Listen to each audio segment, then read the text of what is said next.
Video kana like gochuudhaan jalqabaa. Godina Horroo Guduruu Wallaggaatti jiraata aanaa Abbee Dongoroo kan ta'e Abdataa Tasfaayee Addis Standarditti akka himetti haleellaa hidhattoota sabaan Amaaraa Faannoo ofiin jedhaniin hagayya 7 bara 2024 namoota gabaa dhaqaa jiran irratti yoo mirgaa jedhamutti ganama naannoo sa'aatii 2:00 dhukaasa bananii namoota 5 ajjeesuudhaan 2 madeessuun isaanii dhaga'ame. Namoota ajjeefaman keessaa dubartoonni Hawwii Kabbadaa fi Warqinee Bayyanaa jedhaman jiraachuu jiraataan kun himeera. Haleellaan biraa ganda Charuu keessatti geggeeffamuu fi namoota nagaa 6 ajjeefamuu Tasfaayeen itti dabalee dubbateera. Hidhattoonni Faannoo kunneen uffata dambii humna addaa Oromiyaa duraanii fakkaatu kan uffatan ta'us Tasfaayeen itti dabalee ibseera.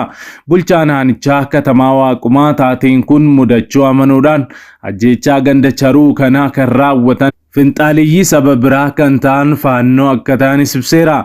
Namoonni madaan 3 immoo wallaansaaf gara hospitaala Dongorootti geeffamuu obbo Katamaan himaniiru. Akka obbo Katamaan jedhanitti gocha kana kan raawwatan hidhattoota Faannoo ofiin jedhan kan daangaa Oromiyaa keessa socho'aa jiranidha. Haleellaa gareen kun irra deddeebiidhaan taasisu hordofee sodaa nageenyaa qabaniif jiraattonni ganda Charuu gara gandaa Garaaroo fi gara Abbee Dongorootti baqachuu bulchaan kun himaniiru. Haleellaa Charuutti taasifameen lammiileen nagaa fi miseensonni humnoota mootummaallee ajjeefamaniiru jechuudhaan ibsaniiru. Itti dabaluudhaan poolisiin haaraan gara gandichaatti ramadame tokkos gara buuteen isaa hanga yoonaatti dhabamuu himaniiru. Humnoonni Faannoo ofiin jedhan kunneen godina Baha Wallaggaatti buufataa kan qaban yoo ta'u gara aanaa Dongoroo seenaa jiraachuus jiraattonni himaniiru. Jiraattonni iddoolee haleellaan jiru baqachuun gara gandoota aanaa Abbee Dongoroo nageenya qabanitti dhiyeessaa jiru jechuudhaan baqattoonni kunneen rakkoo gaagaamaa namoomaa keessa jiraachuu obbo Katamaan addeessaniiru. Jiraattonni aanaa Abbee Dongoroo baqattoota kanneeniif deeggarsa taasisaa jiraachuu himaniiru. Ta'u malee deeggarsi kennamuu gahaa akka hin taane obbo Katamaan dubbataniiru. Obbo Katamaan haalli nageenyaa aanichaa keessa jiru yeroodhaaf tasgabbaa'uu fi sodaan nageenyaa akka hin jirre kan himan yoo ta'u jiraata ganda Haroo Shootee kan ta'e Biraan Ahmad Alii Addis Standarditti akka himetti ammoo hidhattoonni Faannoo ofiin jedhan kunniin haleellaa gandicha irratti bananiin lubbuun namoota 2 galaafachuu hedduu isaanii humnaan butanii hanga yoonaatti eessa buuteen isaanii hin argamin jiraachuu himaniiru. Akkasumas hagayya 9 bara 2024 haleellaa wal fakkaataan ganda Hanaafaaree Daargee iddoo addaa Kaataa jedhamutti geggeeffameen qabeenyi imaltootaa awutoobisii tokko guutuun saamamuunis ibsameera.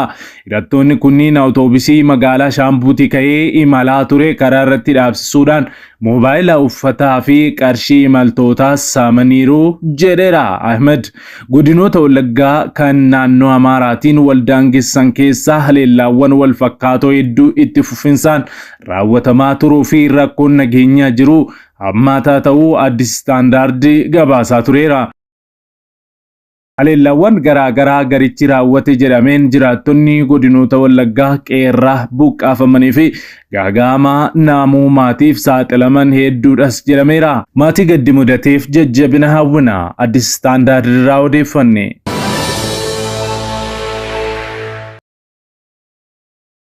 Odeessa keenyatti aanutti yeroo darbinu Commander Atileet Daraartuu Tulluu dhabamuu meedaaliyaa Olompikii wajjin wal qabate aangoo gadhiisuu akka dandeessu akeekte. Dr. Ashabbir ammoo ammayyuu aangoo hin gadhiisuu jedhaa jiru. Ammas wal mormii keessa atileetiksii Itoophiyaa mudateen raafamaa jiru. Pirezidaantiin Federeeshinii Atileetiksii Itoophiyaa Daraartuu Tulluu qabxii Olompikii Paaris irratti argame ilaalchisee marii godhame irratti aangoo gadhiisuu akka dandeessu akeekte. Qabxii gadaanaa gareen Itoophiyaa Paarisitti galmeesseef sababni ijoon hooggansa Koree Olompikii akka ta'es ibsameera. Pirezidaantiin korichaa akka aangoo gadhiisan gaaffiin ka'us aangoo irraa ka'uun furmaata hin ta'u jechuudhaan didaniiru. Dr. Ashabbir rakkoon kan furamuu danda'u riiformii geggeessuun akkasumas piroojeektii atileetiksii isaa adda citee deebisuun akka ta'e Dr. Ashabbir dubbataniiru. atileet Daraartuu Tulluu gamasheetiin qabxii argameef uummata Itoophiyaa dhiifama gaafachuu miidiyaan biyyaalessaa kan dhimma kanarratti qooda fudhattoota mariisee gabaaseera.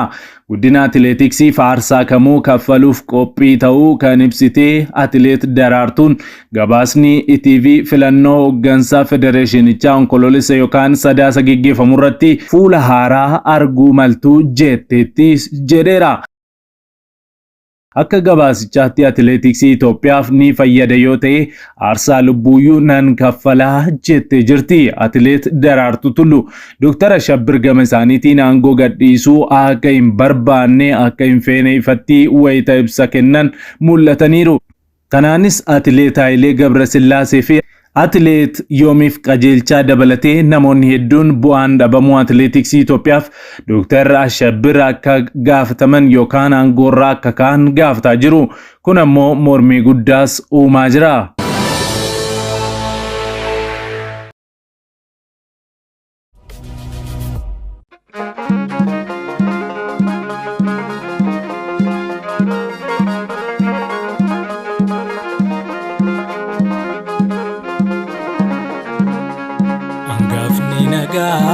Nifannot bae angafni naga nifannot bae du'e yoomachina fe du'a ka'e angafni naga nifannot bae angafni naga nifannot bae du'e yoomachina fe du'a ka'e angafni naga nifannot bae angafni naga nifannot bae du'e yoomachina fe du'a ka'e angafni naga nifannot bae angafni naga nifannot bae du'e yoomachina fe du'a ka'e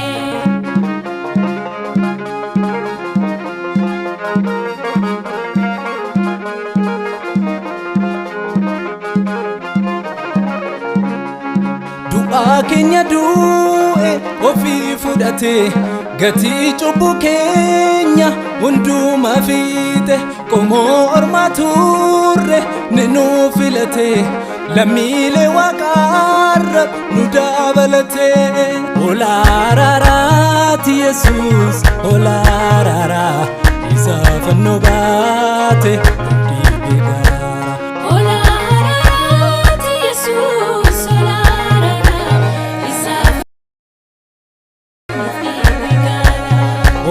Oladifamati Yesus oladifama karasatun jire tula argama oladifamati Yesus oladifama karasatun jire tula argama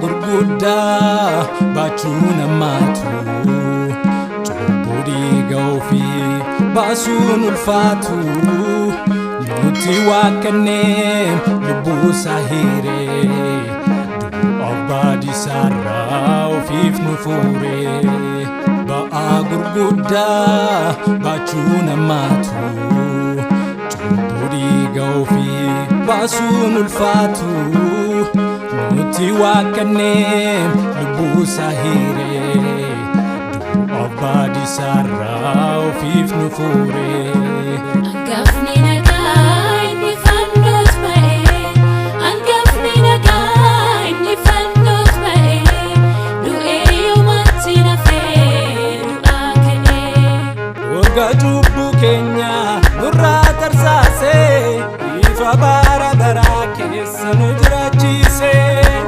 angafni nagaa nifannot bae du'e yoomachina fe du'a ka'e harki sidaachee hin qabne hin dandeenye nuufuun fayyina keenya galma hin geenye